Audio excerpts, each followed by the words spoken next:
Kamusta ka at welcome sa Grow in Christ. Ngayon, pag-uusapan natin kung paano magpalaki ng mga anak na may takot at pagmamahal sa Diyos. Hindi madali ang parenting, pero may malinaw na gabay ang Biblia para dito. Sa bawat hakbang, kailangan natin ang wisdom na galing sa Diyos. Hindi tayo nag-iisa sa journey na ito.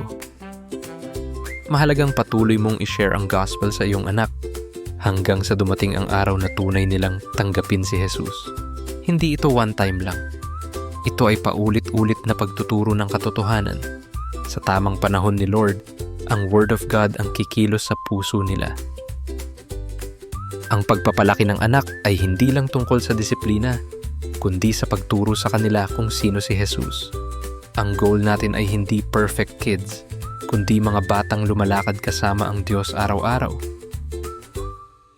Mas natututo ang bata sa ginagawa mo kaysa sa sinasabi mo. Kung nakikita nilang nagpe-pray ka at nagbabasa ng Bible, mas madaling ma-develop ang faith nila kay Jesus. Kapag nakikita ng mga anak na ang mga magulang nila ay naglilingkod sa ministry, balang araw ay ma-encourage silang gawin din ito ng may pagmamahal kay Lord. Hindi lang salita ang nagtuturo, kundi halimbawa. Habang nakikita nila ang puso mong maglingkod kay Jesus, unti-unti nilang ginagaya ito hanggang maging bahagi na ng buhay nila. Hindi sapat na sa church lang sila natututo. Sa bahay dapat tinuturuan sila ng Word of God. Simpleng devotion at kwento ng Biblia ay malaking impact sa kanilang buhay. Ang disiplina ay hindi galit kundi pagmamahal. Tinuturuan nito ang bata ng tama at mali. Gawin ito ng may grace, tulad ng ginagawa ni Jesus sa atin. Hindi mo kontrolado lahat, pero kaya mong ipanalangin ang anak mo. Ang prayer ang pinakamalakas mong sandata bilang magulang. Ang bahay ay dapat lugar kung saan nararamdaman ang presensya ng Diyos.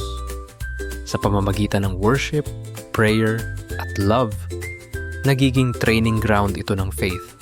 Hindi kailangang perfect ang tahanan para maging godly. Kailangan lang ito ay nakatuon kay Jesus. Ang simpleng pagdarasal at pagbabasa ng Biblia bilang pamilya ay malaking bagay. Ito ang bumubuo ng matibay na pundasyon ng pananampalataya. Ang pagpapalaki ng godly children ay hindi instant.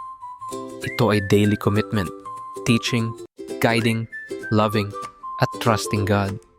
Hindi perfect ang parents, pero faithful si Jesus. Patuloy lang kahit may pagkakamali. Ang Diyos ang kumukumpleto sa ating kakulangan. Sa bawat araw, may pagkakataon kang magtanim ng mabuting halimbawa at sa tamang panahon, makikita mo ang bunga nito sa buhay ng iyong anak. Salamat sa panunood. Tandaan, ang pagpapalaki ng anak sa Diyos ay investment na may eternal impact. Patuloy lang sa faith at pagtitiwala kay Jesus. Subscribe for more. Grow in Christ. Huwag kang mapagod sa paggawa ng mabuti. May reward ang faithfulness sa tamang panahon.